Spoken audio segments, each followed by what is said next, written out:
तो यही सब अनर्गल बात बोलेंगे। 1974 में और 1975 में जब हम लोग इमरजेंसी के दौरान तत्कालीन शासन के खिलाफ जब लड़ रहे थे, तो जो उस समय की परिस्थिति थी, उस परिस्थिति के खिलाफ लड़ रहे थे। हम लोग कोई इंदिरा गांधी से नहीं लड़ रहे थे, हम शासन से लड़ रहे थे। और आज की जो स्थिति है वो 1974 की और 75 की इमरजेंसी की जो स्थिति है उससे बदतर स्थिति है। 1974 और 75 में कम से कम प्रेस को आज़ादी थी।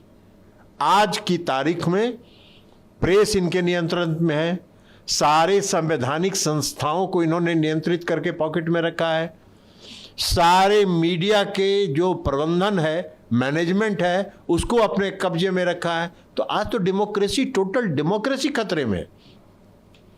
तो सारी डेमोक्रेसी को आप समाप्त कर रहे हैं और आप इमरजेंसी की याद करा रहे हैं। आप इमरजेंसी से बदतर स्थिति में है।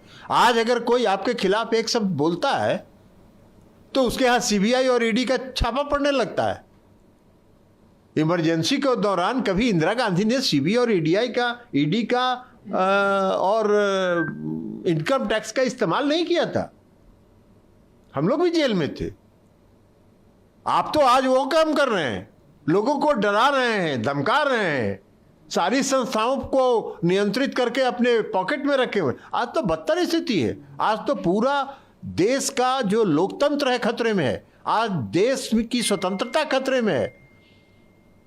तो आज जो हम आपके खिलाफ लड़ रहे हैं वो लड़ रहे हैं और उसमें कांग्रेस हमारे साथ है। सर, अमित शाह ने भी कहा है कि फोटो सेशन सिर्फ ये पटना। देखिए, अमित शाह जी की बात पर हम कुछ कहना नहीं चाहते हैं, इसलिए कि अमित शाह जी भविष्यवक्ता हैं और वो अगर उन्होंने ये भविष्यवाणी किया है कि 300 सीट जीतकर मोदी जी फिर से सत्ता में आ रहे हैं, तो इसका मतलब है कि मोदी जी हार रहे हैं।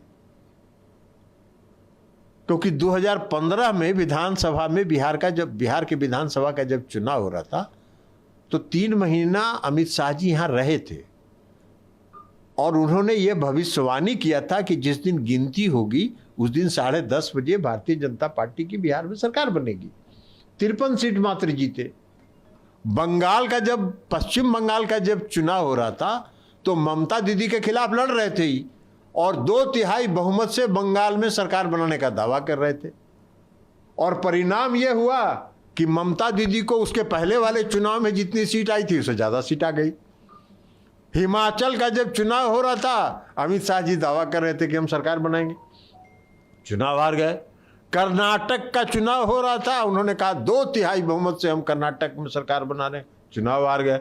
तो वो अगर दावा कर रहे हैं कि मोदी जी 300 सीट लाके फिर प्रधानमंत्री बनेंगे, मतलब कि मोदी जी 2024 में विदा होंगे। सर, कल की बैठक के बाद अरविंद केजरीवाल जब यहाँ से वापस लौट रहे थे तो उन्होंने ट्वीट करके सीधा कहा कि अब ये उनकी बात है, उनसे पूछिए।